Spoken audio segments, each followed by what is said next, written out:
Salam Guru Penggerak. Saya Ikam Agus Setiarta, CGP Angkatan 10 Kabupaten Tabanan. Dalam kesempatan ini akan mempresentasikan demonstrasi kontekstual modul 1.3 PC Guru Penggerak. Selalu dibersamai oleh fasilitator saya, Bapak Iketut Utama, dan pengajar praktik saya, Bapak Igusti Made Adiarta. Bapak Ibu Guru hebat, untuk merumuskan visi guru penggerak, kita bisa menggunakan pendekatan inquiry apresiatif. Pendekatan ini mengidentifikasi hal baik yang telah ada di sekolah dan mencari bagaimana hal tersebut dapat dipertahankan dan memunculkan strategi untuk mewujudkan perubahan ke arah yang lebih baik. Untuk mewujudkan visi guru penggerak, saya menggunakan alur, visi, atap, prakarsa perubahan, dan bagja. Di sini saya mulai dengan membuat visi yang menggambarkan impian, cita-cita, atau gambaran masa depan yang ingin dicapai.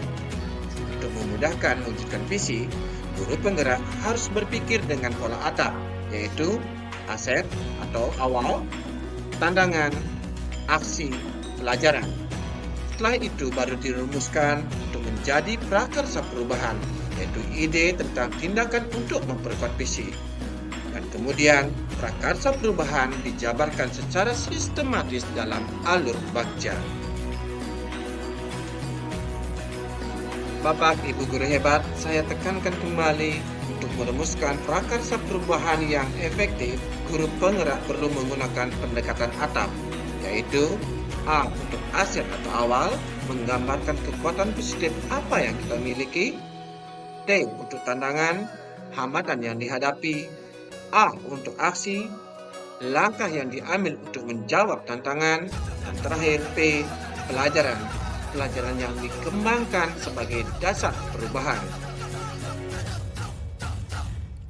Untuk menerapkan metode inquiry apresiatif, maka langkah yang dapat dilakukan adalah dengan metode bagja. B. Buat pertanyaan utama, define. A. Ambil pelajaran, discover. G. Gali mimpi, dream. J. Jabarkan rencana, design. Dan terakhir A. Atau eksekusi, deliver. Buat pertanyaan utama berisi pertanyaan-pertanyaan untuk menentukan arah penelusuran.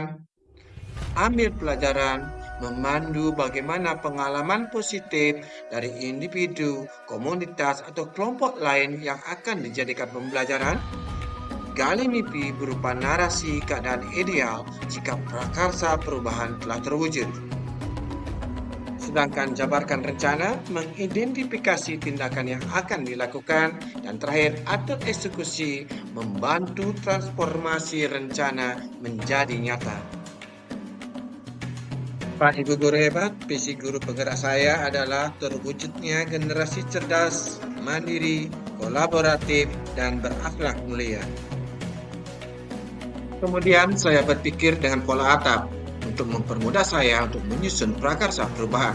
Untuk aset, menyadari murid sebagai penerus bangsa, pembelajaran karakter untuk siswa membentuk karakter bangsa, dan pengalaman saya berorganisasi dan berkolaborasi.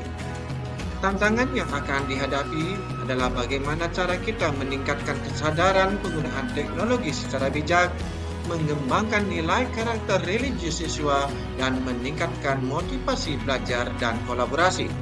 Untuk aksi, saya akan menanamkan sebuah kebiasaan, nilai dan pandangan hidup, pembiasaan reflektif, serta pembelajaran yang berpihak pada siswa. Dan untuk pelajaran akan membentuk siswa beriman dan berkarakter, konsisten berefleksi untuk memperbaiki diri, cerdas, berani, dan percaya diri. Didasari dengan pola pikir atap, maka prakarsa perubahan yang akan saya lakukan adalah mewujudkan generasi cerdas, mandiri, kolaboratif, dan berakhlak mulia melalui pembiasaan positif di sekolah. Berikut kanvas bagja prakarsa perubahan, mewujudkan generasi cerdas, mandiri, kolaboratif, dan berakhlak mulia melalui pembiasaan positif di sekolah. Pada bagian buat pertanyaan utama, pertanyaannya adalah apa yang harus dilakukan untuk mewujudkan generasi cerdas, mandiri, kolaboratif, dan berakhlak mulia melalui pembiasaan positif sekolah. Tindakan atau penyelidikan yang saya lakukan yaitu dengan melakukan diskusi dengan kepala sekolah, mencari referensi dan praktik baik mengenai kegiatan-kegiatan pembiasaan positif sekolah. Diambil pelajaran, pertanyaannya adalah apakah siswa sudah terbiasa melakukan pembiasaan positif? Tindakan atau penyelidikan yang saya lakukan adalah dengan berdiskusi dengan teman-teman pembina OSIS dan guru-guru mengenai pembiasaan positif di sekolah. Kemudian, bagaimana membangun motivasi siswa untuk mulai melakukan pembiasaan positif, yaitu dengan mencari referensi dan berdiskusi bagaimana memotivasi siswa untuk melakukan pembiasaan positif. Kegiatan pembiasaan positif apa saja yang bisa dilakukan untuk mewujudkan siswa cerdas, mandiri, kolaboratif, dan berakhlak mulia? Saya mengambil tindakan untuk bertukar pikiran dengan teman-teman guru dan pembina OSIS mengenai kegiatan pembiasaan positif yang mereka sudah jalankan dan mencari referensi melalui internet. Dan terakhir, siapakah yang pernah berhasil di dalam melaksanakan pembiasaan positif di sekolah? Di sini saya melakukan penyelidikan dengan mencari referensi siapa yang sudah berhasil melakukan pembiasaan positif. Gali mimpi.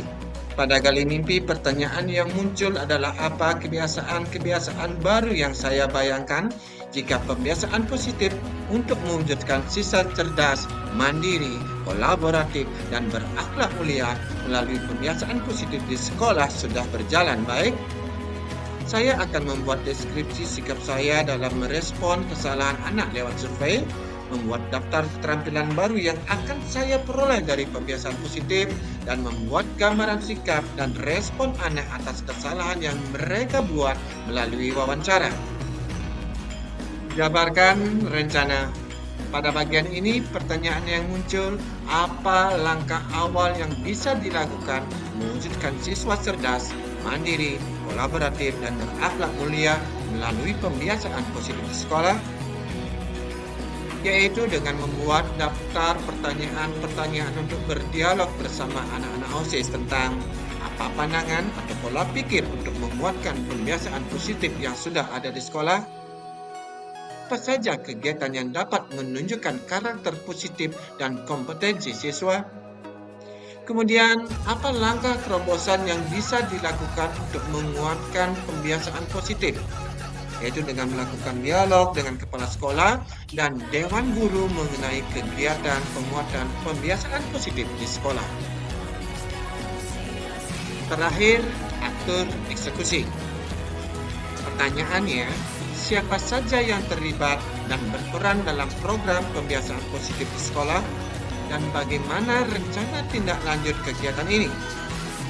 Yaitu dengan berdiskusi dengan kepala sekolah dan pembina OSIS di dalam menyusun struktur kepengurusan program pembiasaan positif dan jadwal tiket pelaksanaan serta membuat form evaluasi dan refleksi secara berkala. Demikian rancangan tindakan perubahan berdasarkan tahapan Bagja. Semoga dapat membawa perubahan ke arah yang lebih baik dengan berpihak kepada murid. Terima kasih.